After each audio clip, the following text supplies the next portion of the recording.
Bottle आणि glass घेऊन ये. मालक बॉटल रिकामी आणायची का बदली आणायची? अरे रिकाम्या बाटलीचं इथं काय काम? जावटपणा करायचा नाही. जा. अरे बघतोस काय? जा लवकर घेऊन ये.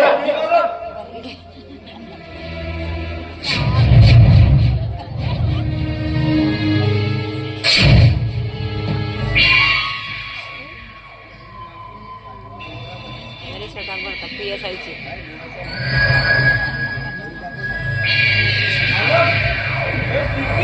आता हे नाटक आमच्यारी मोठा धिंगाणा नाही आमच्या घरात मोठा धिंगाणा सगळं केला सुखच नाही. काल तसं काहीच नाही. पण गावात चर्चा आली सरपंचाचं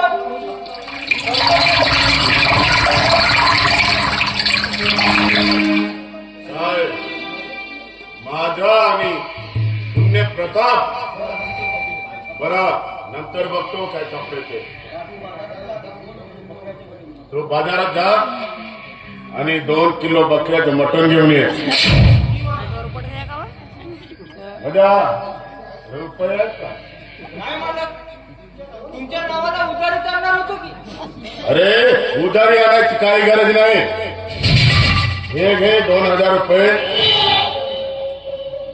झोपलेले असतील ना? झोपलेच का खाली? जी मालक.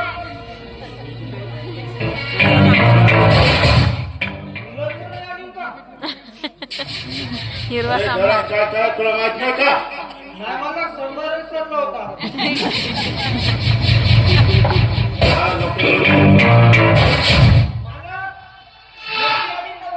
पैसे कमी जातील. अरे जा लवकर. जे ते तुझ्या नावाने घेऊन ये. जा माझं नाव सांग. घाबरगुंडी सुटली आता.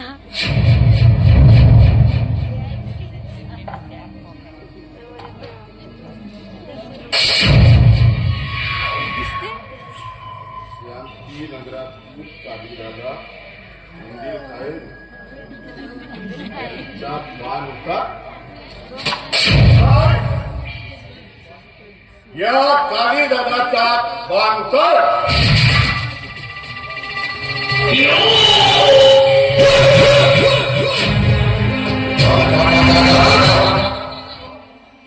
या काली दादाचा अपमान.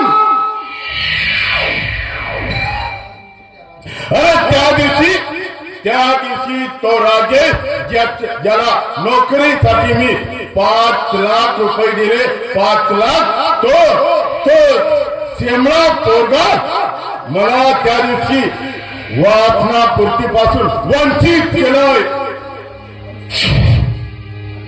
आणि आज या पेपरात छापून या संपूर्ण गावानी मला कलंकित केलं. कलंकित.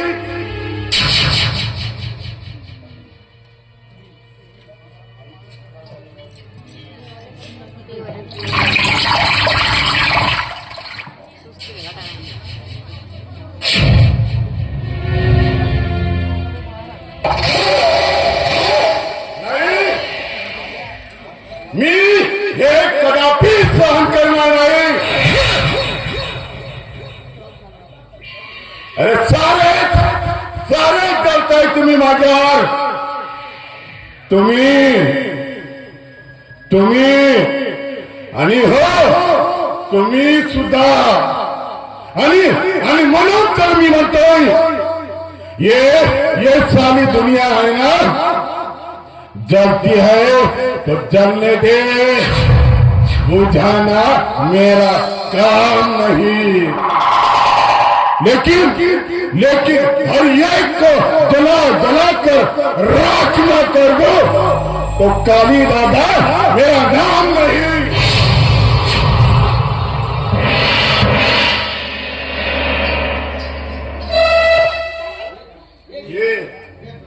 ये करुणा ये. काय तुमची मनस्थिती बरोबर नाही का? होय तसंच काही समज.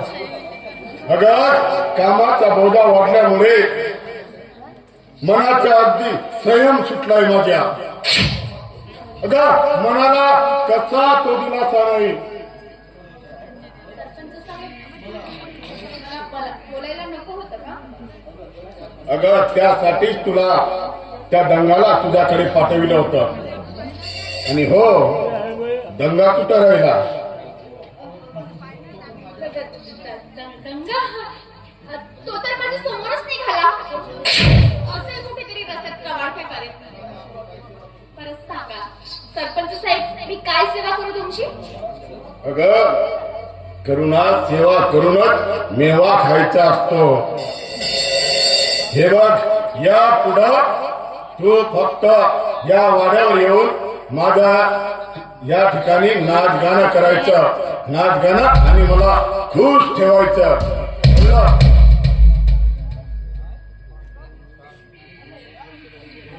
नाहीतरी या वाड्यावर आता माझंच होतं. अगं करुणा कसला विचार करत आहे? हे बघा, तुम्हा पुरुषांचा ना काही भरोसा नाही.